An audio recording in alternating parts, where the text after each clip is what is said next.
Le projet de bouclier antimissile américain est contesté en Europe de l'Est. Nous verrons les enjeux de ce dossier et nous dresserons le portrait d'un des principaux opposants au projet en République tchèque. Et cette crise des missiles avait provoqué un très vif débat en France au début des années 80.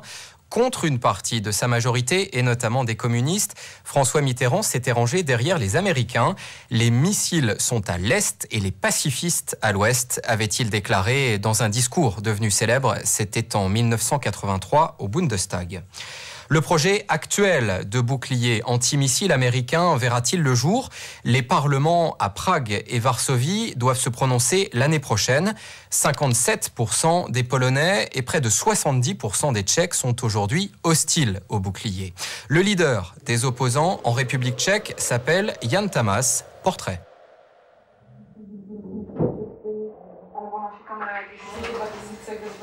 Non au radar américain sur le territoire tchèque. C'est le slogan lancé par une cinquantaine d'organisations nationales qui appellent à une grande manifestation le 26 mai. Ici, on attend au moins 10 000 participants. Jan Tamas, 30 ans, est le porte-parole des organisations. Son objectif, mobiliser les adversaires du radar. Selon les sondages, 70% des Tchèques ne veulent pas d'un radar américain chez eux. La manifestation sera unitaire, malgré un éventail politique et social particulièrement large. C'est impossible de décrire notre organisation d'une seule phrase. Je peux juste faire la liste de ceux qui y participent. Il y a des organisations humanistes, socialistes, féministes, écologistes, communistes et des représentants des étudiants. Voilà comment est composée l'organisation. Les collègues de Jan Tamas apprécient son travail. Jan est très intelligent. Sa manière de présenter nos arguments à la presse est remarquable. C'est pour cela que nous l'avons choisi comme porte-parole. Je connais Jan Tamas depuis 2 ans et demi. Cela fait longtemps que je travaille avec lui.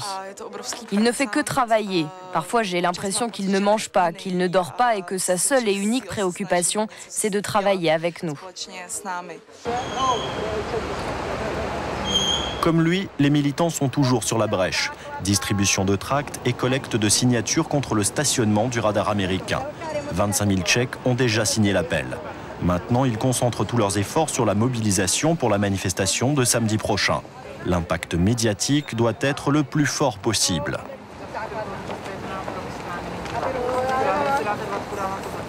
Jan Tamas vit à Prague depuis 10 ans. Venu ici pour ses études, il aime la vie dans la capitale tchèque. Aujourd'hui docteur en cybernétique, il est aussi président du parti humaniste, parti qui ne siège pas encore au Parlement. Nous voulons développer la démocratie. Pour cela, il est essentiel de consulter les citoyens sur les questions importantes, par exemple la division de la Tchécoslovaquie. À l'époque, les hommes politiques ont décidé de diviser le pays en deux, sans organiser de référendum. Ou prenez l'adhésion à l'OTAN. Là aussi, les responsables politiques ont pris leur décision sans consulter le peuple tchèque. Maintenant, il est question d'installer une base militaire dans notre pays. Et encore une fois, le gouvernement refuse d'organiser un référendum. Pour nous, ce processus n'est pas démocratique. Dans une véritable démocratie, c'est au peuple de prendre les décisions d'une telle portée. Mais le problème numéro 1 du parti, c'est qu'il n'a pas encore atteint la barre des 5% nécessaires pour siéger au Parlement. Aujourd'hui porte-parole des anti-radars, Jan Tamas est invité dans cette école primaire de la banlieue de Prague, où il expose ses arguments aux élèves. Et pour susciter le débat, il montre une vidéo. L'essentiel pour lui, c'est l'organisation d'un référendum sur le stationnement du radar. Pour lui, c'est aux Tchèques de décider si les États-Unis ont le droit d'installer une base militaire sur leur territoire. Tous ne sont pas convaincus, mais Jan a gagné de nouveaux alliés. Je ne m'attendais pas à ce que des élèves de cet âge s'intéressent au sujet. Lorsqu'ils m'ont invité, j'ai été un peu surpris. Finalement, ça a été une bonne expérience. J'étais vraiment à l'aise et c'est intéressant de voir que les enfants de cet âge sont ouverts à toutes sortes de problèmes. Ils aiment quand ça bouge et ils sont avides d'apprendre. Ils ont posé énormément de questions.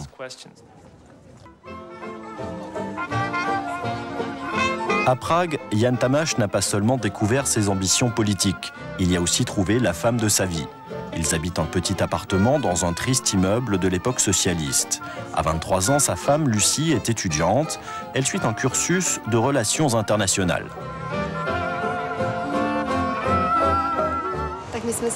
Nous nous sommes connus au Parti humaniste lors d'une soirée pour l'Afrique.